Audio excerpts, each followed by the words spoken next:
The reading comes from John chapter 12. 6 days before the Passover, Jesus came to Bethany, where Lazarus lived, whom Jesus had raised from the dead. Here a dinner was given in Jesus' honour. Martha served, while Lazarus was among those reclining at the table with him. Then Mary took about half a litre of pure nard, an expensive perfume. She poured it on Jesus' feet and wiped his feet with her hair. And the house was filled with the fragrance of the perfume. But one of his disciples, Judas Iscariot, who was later to betray him, objected. Why wasn't this perfume sold and the money given to the poor? It was worth a year's wages. He did not say this because he cared about the poor, but because he was a thief. As keeper of the money bag, he used to help himself to what was put into it. Leave her alone, Jesus replied. It was intended that she should save this perfume for the day of my burial. You will always have the poor among you, but you will not always have me.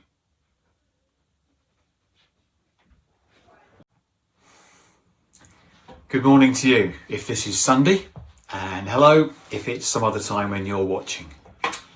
My name's John Bryan, and I'm part of the ministry team here at Mistley, Manningtree and Bradfield, and it's really lovely to be able to share with you this morning.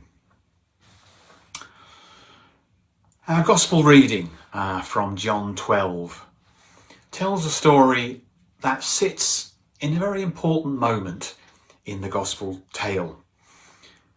It's at a turning point between all the teaching, all the miracles, all the events that have happened, and then Jesus arriving in Jerusalem, and then the events of the last week culminating in the cross and the empty tomb. It's as if everything has been said that needs to be said, and that now things are moving irresistibly towards their conclusion. So it began 6 days before the Passover. And that's when Jesus came to Bethany, which was a village just outside Jerusalem, and stayed with Martha and Mary and their brother Lazarus. And as they're sitting down to a meal, Mary acts out her love, her respect, her honouring of Jesus in a way that is unexpected, and it's prophetic, and it's challenging and inspiring all at the same time. Clearly caused a degree of upset at the time, and it can be challenging now too. But I do believe it continues to speak to us. It shows us what heartfelt devotion and service to Jesus looks like. Shows us too what that service produces. So this morning we are thinking about Mary and about her situation, but we're considering too, what does this say to me? What does this say to us? What does it say for us now in the situation where we are? Well, Mary's actions were first of all humble. This Mary is mentioned by name 3 times in the Gospel. And oddly, each time she's mentioned, it's somehow connected with Jesus' feet. It was Mary who sat at Jesus' feet listening to his teaching. In Luke 10:39. And it was this Mary who then, when her brother Lazarus had died, went to Jesus and fell at his feet in John 11.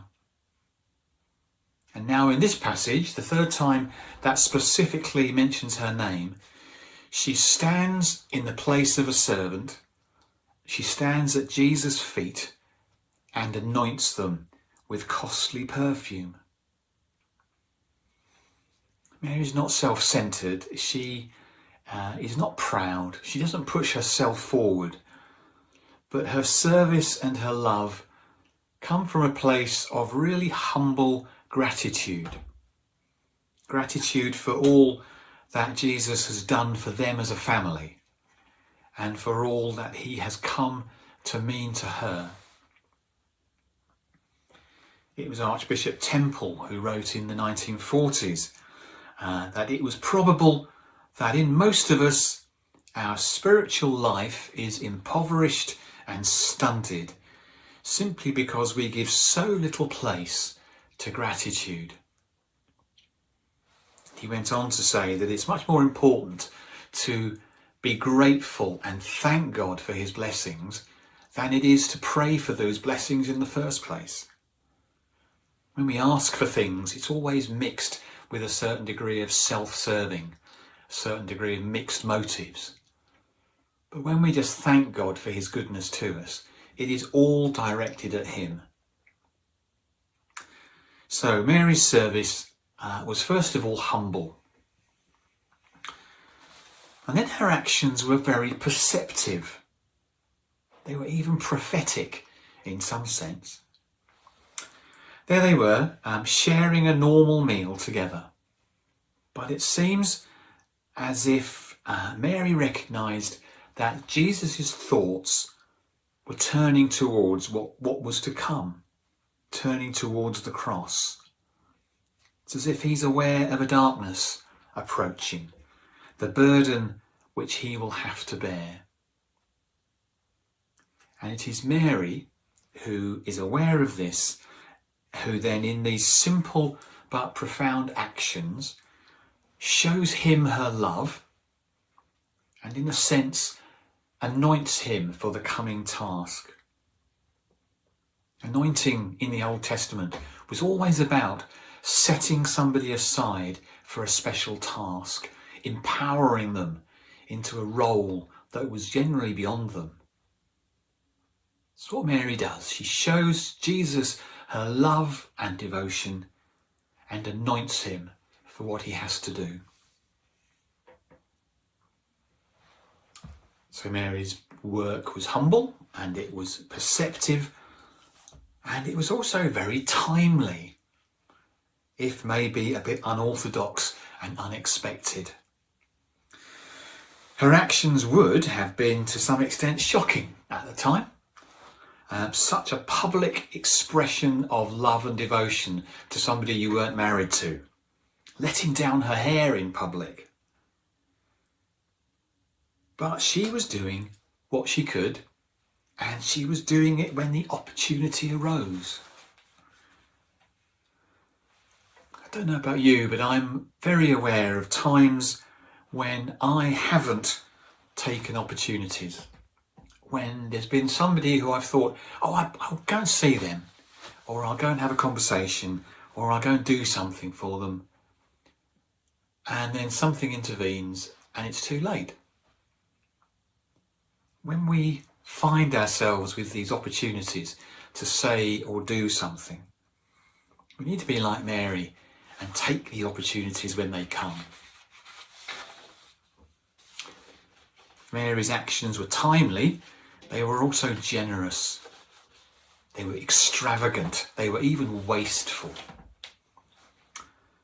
Speaks about a bottle of nard. Nard was a spice from northern India. It was made into perfumes, it was made into anointing oils, and it was incredibly expensive. This bottle of nard was quite possibly the most valuable thing that Mary possessed. And yet she pours it out in what others at the time see as pointless waste. It's said in our translation that the perfume was worth a year's wages. Literally it says 300 denarii or 300 silver coins. And a denarii, the standard small coin, was a day's wage. So 300 is about a year's wage. Translated into today, it's something like £25,000. Once we've got that figure in our head, we might start to have some sort of sympathy with the questions that some asked about how sensible this was. It is, incidentally, just about the same cost as the most expensive perfume currently on the Harrods website. I'm not a very common user of the Harrods website, it has to be said, and particularly not the perfume section, but a 50 millilitre bottle, a little wee bottle of Chalini Lalique Fleur Japonaise, which almost certainly isn't pronounced like that, will set you back about £3,000. And Mary had about 10 times that volume. So her 25,000 and the Fleur Japonaise at 30,000, same neck of the woods. Her perfume was a similar price to the most expensive perfume I could find on a little internet trawl. Mary's extravagance in her gift, Mary's extravagance in her service, clearly challenged and threatened some of those who were there. And it still does today. How much, we may ask, is too much to spend in our service of Jesus? How much can we waste on Jesus? There's a thought. The whole idea of wasting time or money or resources or our talents in our service to Jesus.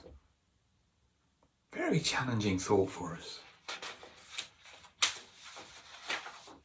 And because it was extravagant, because it was challenging, Mary's actions were also immediately and harshly criticised.